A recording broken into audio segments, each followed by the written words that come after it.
Hello friends, আমি পুনম। আমি নিয়ে চলে এসেছি আমার নতুন একটি ভ্লগ।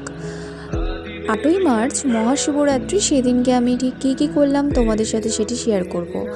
আমি ডিউটি গেছিলাম। ডিউটি থেকে 8টার পর আমাদের ছুটি হয়।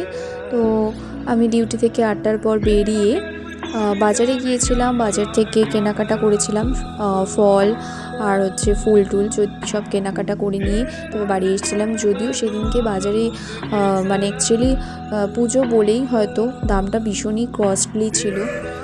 প্রচুর দাম ছিল ফুলেরও, এমনকি ফলেরও প্রচণ্ড পরিমাণে দাম ছিল।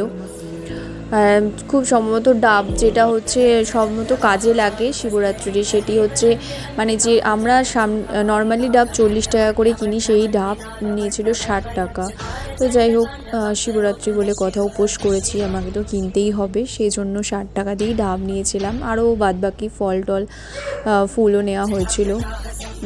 তারপরে যাই হোক বাড়ি এসেছিলাম, এসে পুজো দিতে বসলাম। সিংহাসনটা পরিষ্কার করলাম খুব সুন্দর করে গুছিয়ে যত্ন করে স্নান টান করে পুজো দিতে বসেছিলাম। ভাইও এসে বলল যে আমিও পুজো দেবো, আমিও শিবের মাথায় একটু জল দেবো। আমি বললাম ঠিক আছে, তুই আয়, সে ফ্রেশ হয়ে নিয়ে স্নান টান করে আয়, আমরা দুজনে একসাথে পুজো দিলাম। এমনকি শিবের মাথায় জলও ঢাললাম সেদিনকে রাত্রেবেলা।